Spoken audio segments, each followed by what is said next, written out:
evening everyone. Let us pray. Before ta mag-start sang aton activity sa bunga gabi, ginapangayo ang presensya sang tanan. Close your eyes, let us pray. Lord, gabaya kami sa bunga gabi sang amon nga activities, especially ang amon nga teacher karon nga paga-interviewon Ginoo, taga-ay kami sang maayo nga hunahuna, taga-ay siya sang knowledge nga ma-share niya sa amon Ginoo para ma-inspire pa kami sang amon nga pag-eskwela, Lord, especially sa field sang amon nga sa education, sa pagiging teacher, Lord, nga may makuhaan kami sang maayo nga inspiration nga maprosige namo ang amon nga passion Ginoo sa pag-teaching. Lord, igatugyan ako sa imong tanan. In Jesus' name, Amen. Amen. Gabi. Good evening, everyone. Good evening, guys. Good evening, ma'am. Okay. Good evening, Liwat. Ready na? Okay na ta. Good evening, Liwat. Ginapakilala ko sa inyong subong later ang aton nga teacher nga nag-accept gid sang aton nga interview. Isa ini siya sa mga mabuot na teacher diri sa amon sa English Elementary School. Hindi lang po ni siyang hindi lang siya mabuot pero pag hindi siya kapisan. Ano ang nakapabag-o sang ako na hinablos para magwili sa eskwelahan. Na perting ni kay ninang siya sang akon nga bata. O kumari ko ni siya nga teacher. Walay liwan kundi si Ma'am Jolie Gabayero. Ngayong gabi, Ma'am. Good evening, everyone. Thank you, Mama. Flash Mare. Salamat, Ma'am, sa pagpapaunlak ng aming interview. Hala, kasi pang June, hindi ko kapasok sa top 3. Hindi, Ma'am. Top 1, good, Ma'am. Sige na. Sino na mag-question?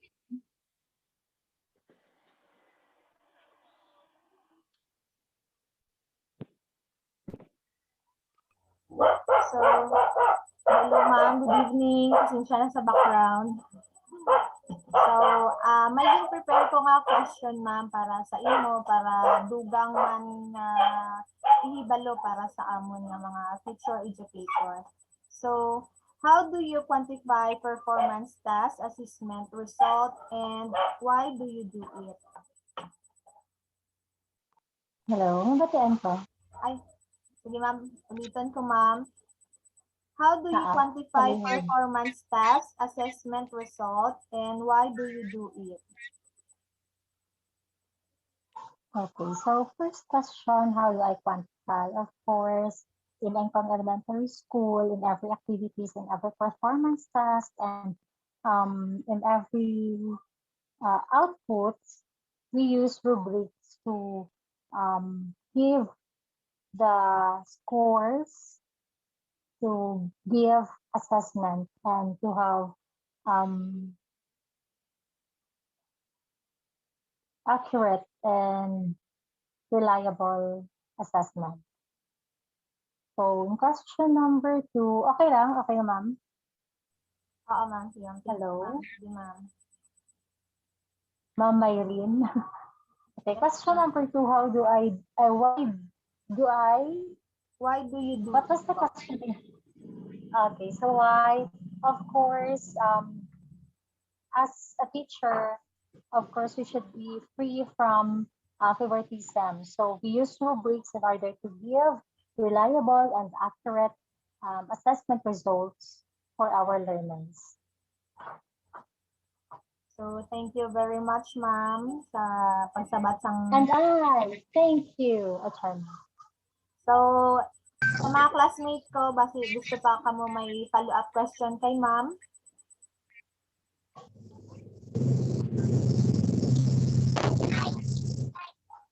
So, kung wala na, so mag-proceed kita sa question number 2.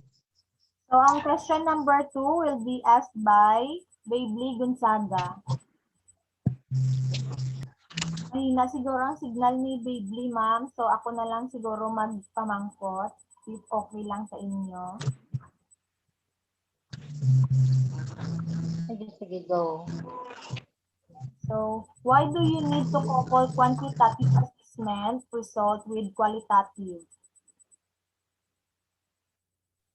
Klaro, Okay, ma'am. so, Clara. Okay, so it is very important that we couple qualitative and quantitative assessment because there is a saying that no shoe fits all. So it should be always a combination of both to attain um, reliable and authentic assessment results. So it should be a combination of qualitative and quantitative results. Ika nga nila, it takes two to tango. So we should go together so that we can give assessments, we can give, and we can get result that is reliable and authentic.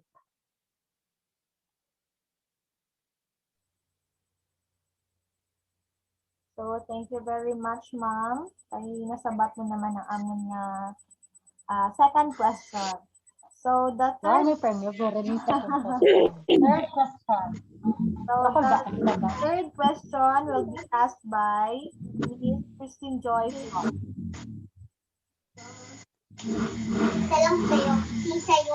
Hello, Ma'am Julie. Good evening. Hello, good evening. Cutie.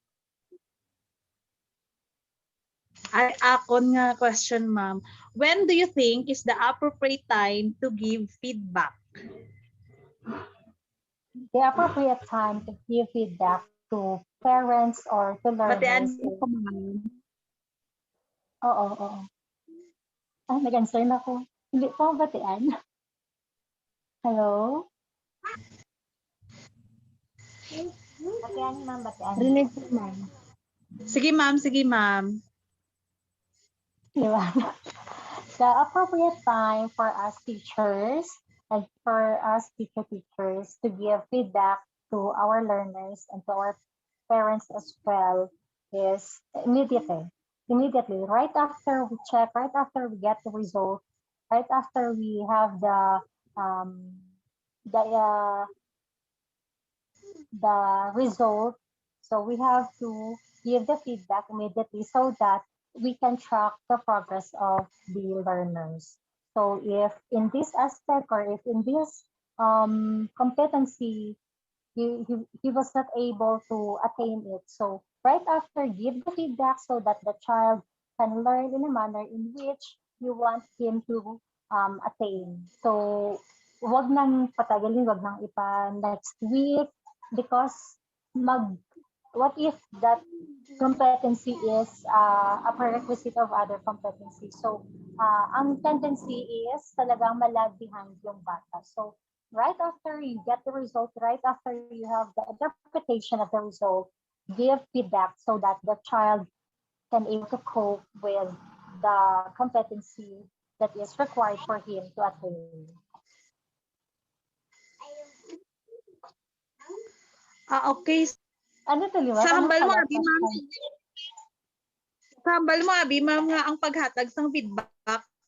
Kumbaga, pagkatapos ng ilang ginhimo or some task nila, kailangan ihatag mo na sa ila kung anong feedback nga pwede nilang ma-earn sa imo. Hindi mo siya pwede kay hambal mo, hindi mo siya pwede maipadugay or next week.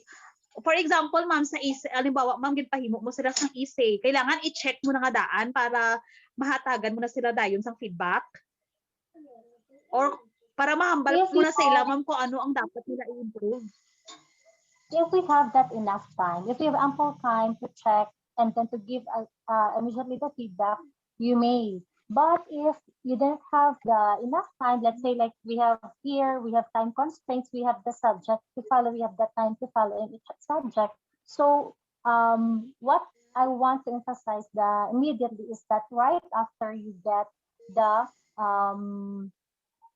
result, right after you get the the interpretation of your assessment. Okay. So if nakita mo na lacking siya dyan, Get. Okay. Thank you, ma'am. Okay. Salamat. So, thank you very much, Ms. Flock. So, naliwanagan na. nasabat gid ang imo nga pamangkot. So at this time, the question number 4 will be asked by Miss Rodriguez, Lenny Grace Rodriguez. Good evening, ma'am. My question is about how do you communicate the learner's progress to the student and parents po? Ma'am? Hello? Okay, so how do we communicate with pupils' progress with parents? Student and parents po, ma'am. Okay, so students and parents. Okay. So when we had our face-to-face, so we have different ways on how to communicate people's progress. So one evident is the report card that the parents receive quarterly. The other one is, of course, we have the portfolio, which contains the outputs of the pupils. And also we can use the anecdotal record. So for me, these three are the most important ways on how to report the progress of the learners. So these three must be observable within the four walls of classroom. But now, because we don't have the face-to-face, we are now in the new normal. So, of course, we also have the card which the parents receive quarterly. And ano pa ba? Yun, we have the performance task. So now we have aside from the summative test, we also have performance tasks every day, every quarter to assess the progress of the learners. So as what I have mentioned earlier, that it should not always be, our assessment should not only focus in one aspect, which is the written only. So we also have the performance output so that we will gauge the capability of the learner in doing such performance tasks prepared by the teacher. Okay. Thank you, ma'am. Is it okay po ba if mag-ask ako ng isang question? Sige, sige, go. Like, Basta hindi pa Miss Universe, what do you think, ma'am? Basta hindi Po? pa Miss Universe. Okay po. What do you think is the most effective portfolio po na ginagamit sa situation natin ngayon, ma'am? Now we have the performance task in which we give rubrics, the CG. So if it's written or if it's performance. So if it's performance, so you have to make performance task to check if the child really mastered the subject. So now, because it's in the new normal, there are some outputs that I can say that it is really the child's work, but there are some outputs that you can really tell that it's not the output of the child, because in Engkong Elementary School, we only have 104 pupils from kinder to grade 6. So in my 4 years of stay there, I think halos kilala ko na din yung mga bata. So I know their capabilities and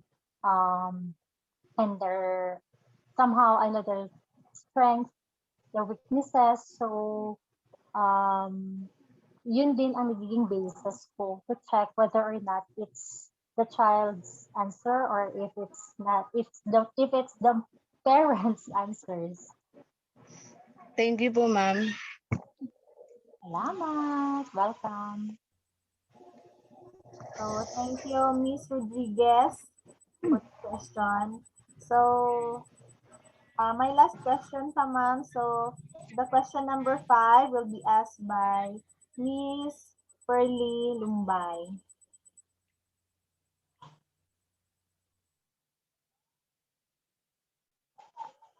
Good evening, ma'am. Good evening. My question po is, hello ma'am.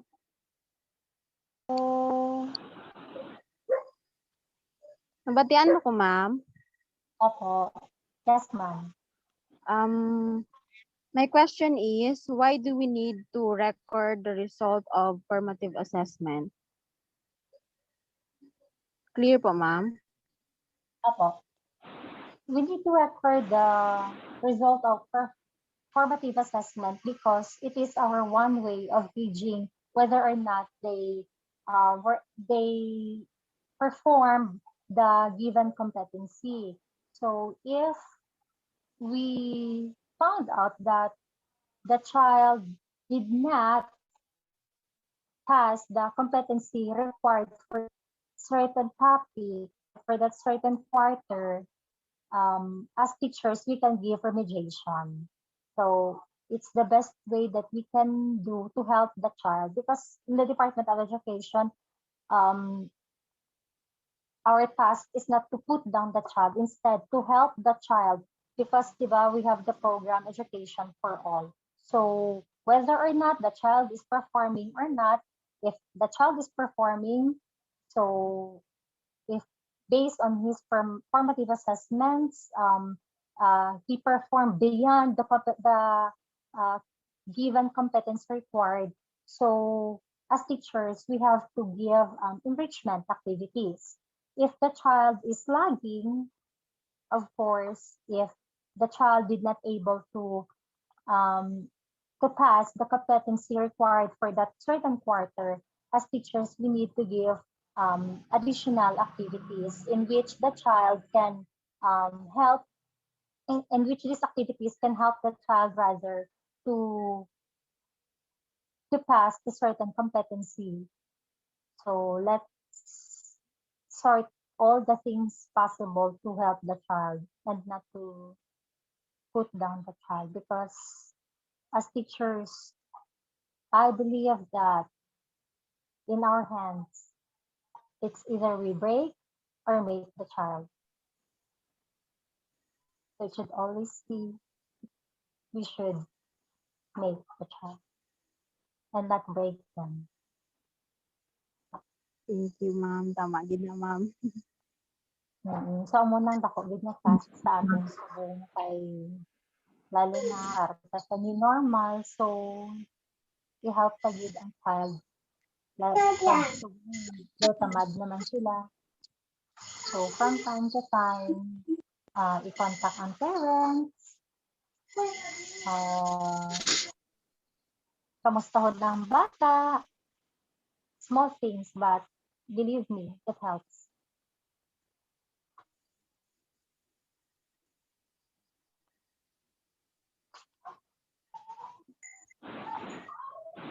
May follow-up pang question ma'am. Sige ma'am, go. Actually, though experience ko na gid bala na siya subong ha. Kay ang akon nga manghod is kay di ba face to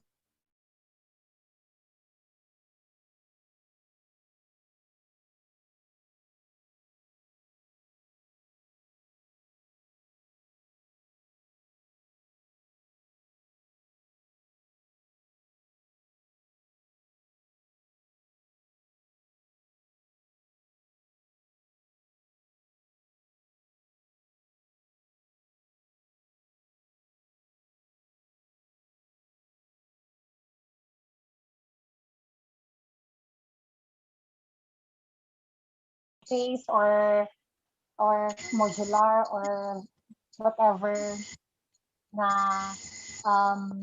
learning modality, it should always be a hand-in-hand collaboration of parents and the teacher. So, pwedeng as ate, pwede mo nga i-contact ang teacher. Then, pwede i-reach out si teacher. If ever man si teacher nag-fail to reach the child, pwede mo siya nga i-contact and then i-talk mo siya regarding sa situation ng bata para both ang bahay and the school will help each other to help the child. Kay syempre hindi tagid na maiwasan bisan sa balay bisan ang pakaisak bisan kay sa balay ang ano gyud dapat ang motivation at ang support at ang especially ang sulod balay kay most of the time whether we accept it or not kita man gid ang upod sa balay. So kailangan we should motivate ourselves to learn and to embrace this change. Kay wala gid kami nahimo subong nga panahon. Okay lang sa amon kay at least sa school namon abi makasulod ang mga bata, aspas sila makapatudlo. Pero sa ibang nga school, I know strict gid ang implementation. Bawal gid ang bata maglakat sa school. Pero sa amon ang scenario sa amon nga school is halos bata na lang dapa sa module. Pero gina-allow na lang namon kay di ba basta gani education for all. So if hindi mo siya pagkatagan sa module, ang tendency mas lalo na gid na siya mawalan sang amor sa eskwelahan lalo na sa panahon subong. So amo na pag sa school ang mga bata gina istoryahan man nga mag-eskwela klaro. Then pag-aral sila sa school, gina-help man naman sila di kung anong paano pag-answer sang performance task. And sa income elementary school kasi we are fortunate enough because we have LSA. So sila yung tersubong isa lang. The work of LSA of course is to aid the learners within the locality.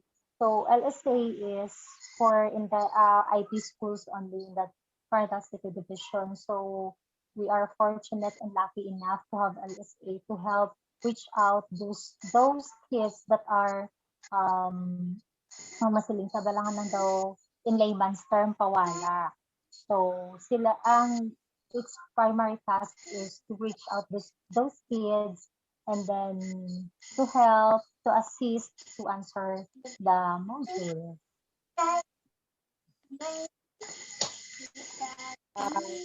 Work hand-in-hand effort or collaboration of the parents or mga members ng bahay and the teacher. So you can ask for the help of the teacher, you can reach out para si teacher mag-contact din sa bata para hindi na siya mawalan ng gana. Kaya natabo man na sa ako sa panahon subong na nagtao. Actually, first quarter pa lang ganito. Subong, we are now approaching fourth quarter. So, first quarter pa lang na istorya kung parent tapos ang siling ng bata nga nadundulaan na doon siya kapoy doon mag-answer modules. So, pwede naman na maalis sa bata because syempre nangangapa din sa new situation. So, pero talagang communication, open communication between the parents and the teacher yun kinanglan. So, I called the child. I told him na, remind ko siya, ano liwat gani ang pangarap mo sa kabuli, ano yung muon mo para malabot mo na, things like that. So, konting istorya, syempre sa panahon they need our support and of course, even if we do not have face-to-face, feel that we still support them and we are still there to guide them to reach their dreams.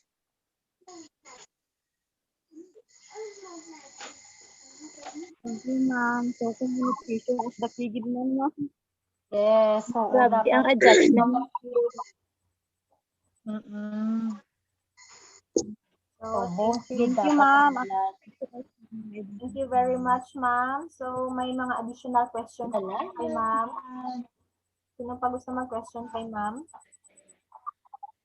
Ma'am, how about sa itong ma'am, itong ginaproblema naman sa Department of Education, subong ang nanay na ang nag-answer sa mga module sa mga bata. Ano ang action sa school ma'am pagdating sa mga na? Actually, Yes. normal na gani, di ba? Normal na it's a fact. We cannot deny it na almost nagkita na ng mga nanay ng cancer. Pero Yes. ang sa Department of Education, kami gid nagaano kami ba, kumbaga ang sa amon is this time it's not all about the scores man abi. Siyempre, kami, ang stand naman is to help the parents realize that after all, it's not all about the grades. It's the learning. Yun di dapat ang main goal kasubong. Ako ang Correct. mindset, yung hindi sa grade na dapat 90, kundi dapat honors ka. Kasi, ang honors subong sa bata, ako I believe it's not a determinant for success. Ang grade, Yes. oo, isa siya sa factor, pero no, it's the attitude. For me, Yes. it's the attitude. Anong mutana ng taas-taas nga grade o yung attitude niya dali towards learning, hindi, diba? Hindi mag-level sa iya nga score, bala kung ba sa iya nga grade. Kasi nanay, mandali nag-answer. So, ako, teacher, ginariman ko sila kung ano lang ang makaya. Kaya, di ba, it's not all about the grades. It's the learning. Kaya, ang learning, kasi lalo na sa Department of Education, subong the curriculum is spiral. So, from simple, diba, pag nakita mo ang spring sa notebook, palibot siya. So, that's the curriculum of the Oo, Department. naalala ko ng spiral ba? Oo. So, if sa Ayan. una pa matiyog sang spring, wala na siya nakapasa, how much more pa dito sa pinakababaw. Ang balik sina is, frustration sa parts ng bata. Gatang kasubong taas ang grades ng bata kay sinanay na dancer. Pag-abot sa panahon, what if magbalik na normal, mag-face-to-face na. Tapos, pagbalik dito, ang grade nga amo ni expect si teacher nga bright with ang bata. Unya, hindi gali inubrahan si isang bata, si nanay gali nagubra. So, ang effect sina is, but if, syempre, is ang teacher, hindi man po makalipat man, nang kumbaga, lain na mambal, balahaw, o basi, tagmay ng word niya na, bali teacher, ano siya ba, kumbaga, ang iyang self-esteem, maglubo, ay, ano na grade mo, hindi ka man dali ka kaya, lain man, hindi man dali ka kabalo, sinanay mo, guro na ganito. So, ang dating sila sa bata is, di ba, ang frustration sa part niya ba nga, gina-expect siya to do this and that, pero hindi gali na kaya, kay kagali ito sa tunga, sa pagpibot, ng spring, hindi gali siya ang nagino. So, dapat kita sa balay, we should not attain, nami, it's a bonus kung taas ang grades ng bata. But for me, sa gamay pa lang, sa umpisa pa lang paglibot ng spring, dapat sinaiya, ang ating focus is the learning. Yun. So, if nag-perform ang bata beyond expectation, beyond sa levels ng classmate niya, that's a bonus. Okay, for me, it's really the attitude with. No, it's our attitude na push with sila to do better. Yeah. Christine Joy, attitude. So, thank you very much, ma'am. Madamo gid na salamat. Unsa man Thank you, gid sa Thank you, good. sa spectacular Inspire. answer mo. Inspiration. Man tas ng spectacular. Yeah. Gusto ko gid ni ituloy ng pagka-teacher ko ba? Maka-inspire sa amon, ma'am. Teacher. Kaya nyo na. Together we change lives. So, damo na ko sang mga technique, ma'am. Amo na mayo, diba? Mayad na para damo nakita ang magbulig sa taga-info. Do kaya ko na mag-handle, ma'am. Do kaya ko na mag-handle. That's the spirit. Bro! Wala pa po Oh, ma'am. So much, ma'am, sa time. So, before kami mag-end, ma'am, before Thank you kami po, ma'am. mag-end, God bless po. gina-request gali namon si Ma'am Ana Orais para maghatag sang thank you message para sa inyo. in behalf sa ako mga classmates, Ma'am Jolie Ray, thank you so much sa mga pag-answer mo sa patient mo nga kag sa presensya mo nga gintagaan mo gid kami gid kami sa imo nga ang future educator hindi lang habal nga profession my heart gid na to serve the children even though pandemic man or hindi kailangan tagid serbisyuhan ang aton mga pag-asa ng bayan. Thank you so much, ma'am, sa ulitin. God bless. Salamat, ma'am. Abot lang kung if I made sense. Final message ni ma'am. Carla. Salamat. Hindi ko bala ako nagpati ka mo sa akong tikal-tikal. Pero amon to siya. Ay, Carla. Hindi. Thank you so much sa trust, Ma'am Ana. Hindi ko bala niya aging pili mo. Gid ako dahil hindi mo ko kabalo magsabat sa mga pamangkot niya na. Salamat sa patience niyo nga pag-intindi sa akon nga istorya. And hope nga naka-impart ako sa knowledge sa inyo kay wala namang gid na dira nang ginapad to future educators na gid ko, and together we change lives. Congratulations in advance and go push niyo yan konting-konti na lang. Congratulations in advance. Oh, thank you. Thank you so much. Bye-bye. After that.